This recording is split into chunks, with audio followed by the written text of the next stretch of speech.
सिद्ध कीजिए कि √5 एक अपरिमेय संख्या। क्या कह रहा है? सिद्ध कीजिए कि √5 जो है वह क्या है? एक अपरिमेय संख्या। देखिए अपरिमेय संख्या जो है सिद्ध करने के लिए सीधी सी बात है, हम लोग सबसे पहले मान लेंगे कि √5 एक क्या है। हम लोग यहाँ पर सबसे पहले माना कि है ना,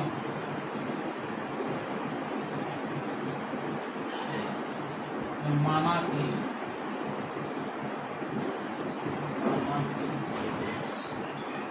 √5 एक है ना, माना कि √5 एक परिमेय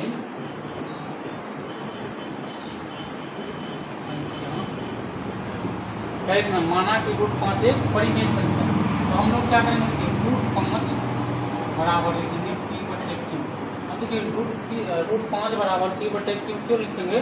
क्योंकि देखिए परिमेय संख्या होने के लिए किस रूप का होना चाहिए? p/q के रूप का होना चाहिए। परिमेय संख्या होने के लिए किस रूप में होना जरूरी है?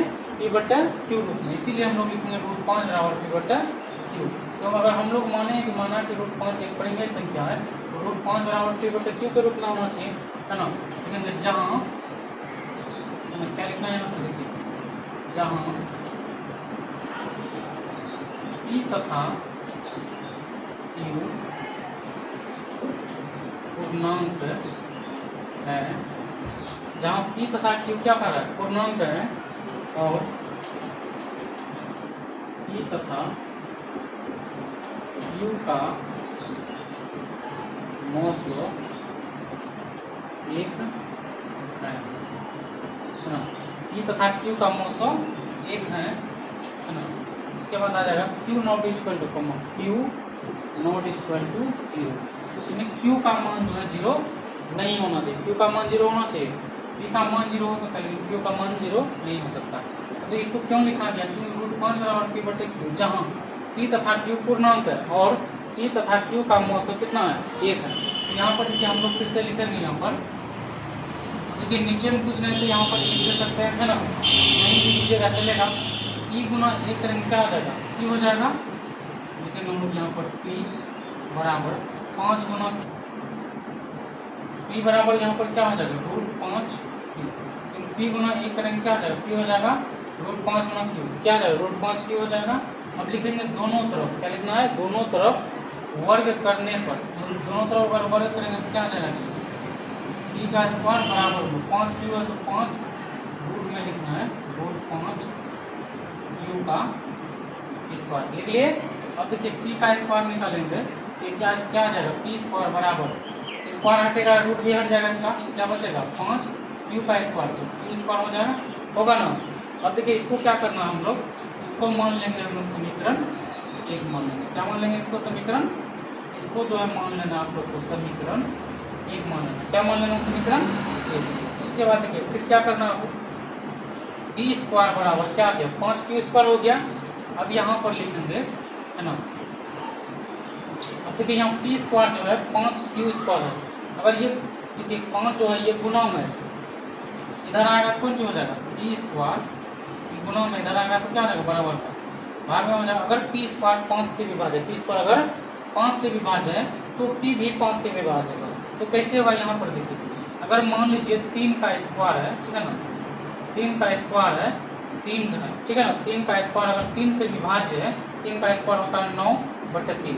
अगर 3 का स्क्वायर 3 से विभाज्य होता है तो स्क्वायर हटने के बाद भी 3 से यह विभाज्य होगा। यानी स्क्वायर अगर हट जाएगा, स्क्वायर हट जाएगा तो क्या बचेगा? 3/3 बराबर में 1।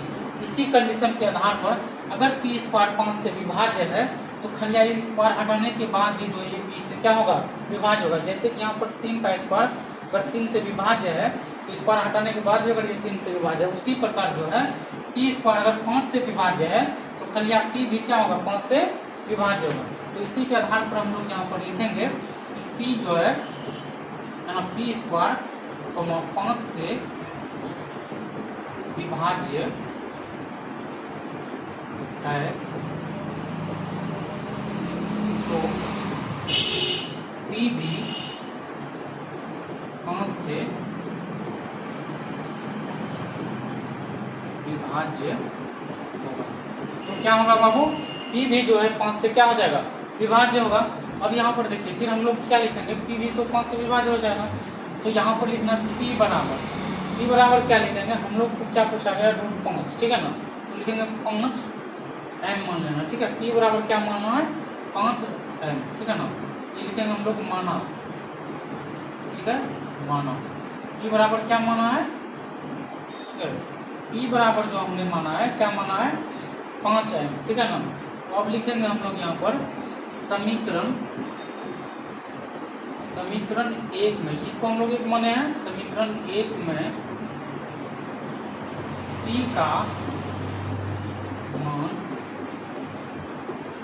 रखने पर, समीकरण 1 में क्या बोल रहा है, पी का मान रखने पर, तो समीकरण 1 देखिए क्या है, पी स्क्वायर है, तो हम लोग यहाँ पर क्या रखना, पी स्क्वायर के जगह से तो ये पी का मान रखना है, तो पी का मान है बाबू हम लोग का जो है 5 m, तो इसका क्या बोल रहा है स्क्वायर, तो हम लोग लिखेंगे स्क्वायर, और बराबर में है 5q स्क्वायर, क्या लिखा हुआ है 5q का स्क्वायर, लिख लिए।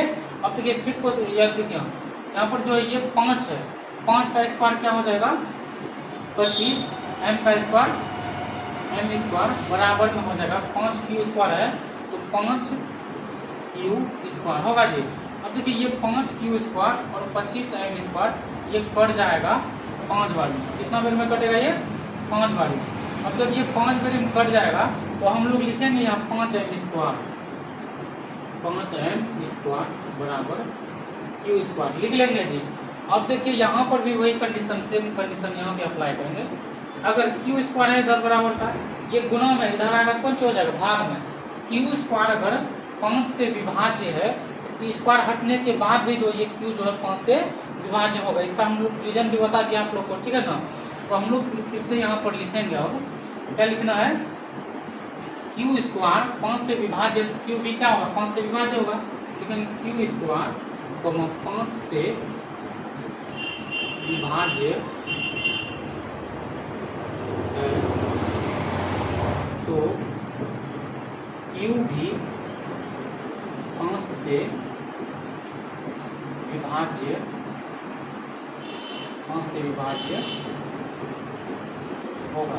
ये क्लियर यहाँ तक, ये क्या कर रहा है, अगर q स्क्वायर जो 5 से विभाज्य है तो q भी क्या होगा 5 से विभाज्य होगा, जाहिर सी बात है। तो अब यहाँ पर हम लोग क्या लिखेंगे, देखिए अतः में लिखना है, अतः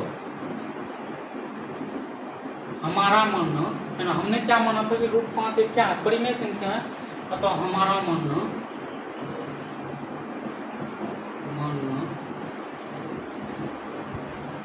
गलत साबित हुआ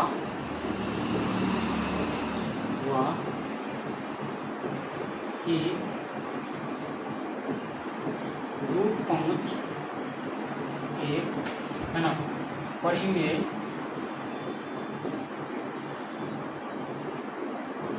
संख्या है, इसलिए √5 एक अपरिमेय